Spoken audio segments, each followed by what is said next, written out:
At about 10 o'clock, just after 10, we got the first call that there was an active shooter, and everything just went kind of downhill and went downhill fast. My phone rang and my friend called me, my roommate, and I'm just like, she never calls me. This is weird. So I picked up the phone and heard gunshots.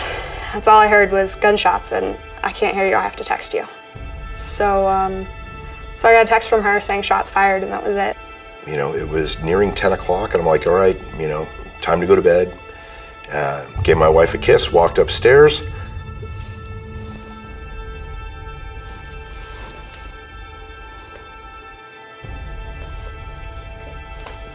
I moved over and kind of took on the coordination role and started calling for units and mutual aiding and making all the phone calls to everybody higher up and just letting them know that it was real. It was more than 20 people, and we're going to be there all night. The first 15 minutes we were sending anybody that we could send towards the strip. We had a couple of the managers come in, paged out anybody that could come in. Showed up to station practically sideways, and I started to see the most amazing people. Cars just pulling in after me. And I walked in and they said, go hop in a truck and pull around by Supply. They said, wait for a medic and go out, log into dispatch. So I logged in and they're like, go to the MGM.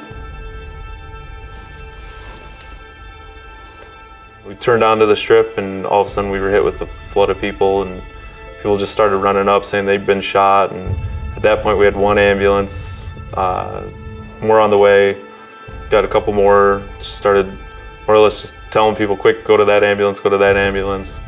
While we were doing that, a pickup truck showed up at our location. The entire bed was filled with people that had been shot. So hopped in there and started doing like a quick triage and offloading.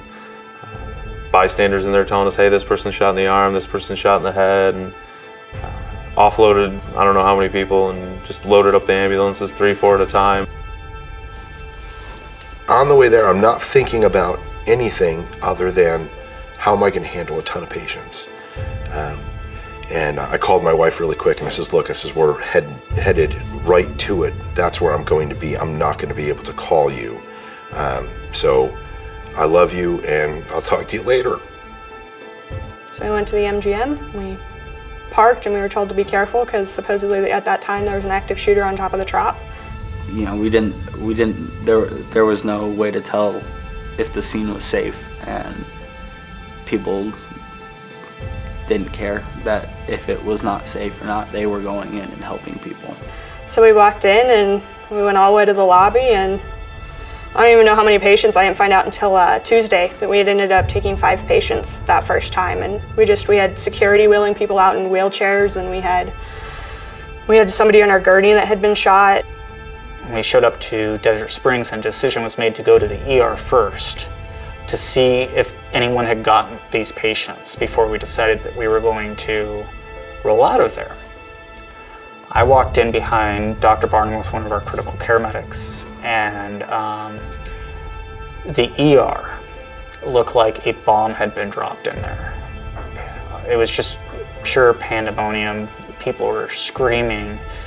There was this one controlled scene that everybody talks about.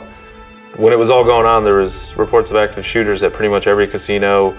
Patients were fleeing so far, we were picking people up with GSWs miles away. They got there after they had been shot. And so while it was all happened in one spot, it affected the entire strip.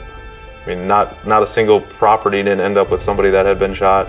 Not a single property didn't have a report of a bomb or a shooting. So everybody was on high alert and everybody was involved, whether they were or not. I wasn't thinking about anything else other than my people are down there. And not only my people of Medic West and AMR and community and fire and PD, but the people of my community were down there. And that's what we do. We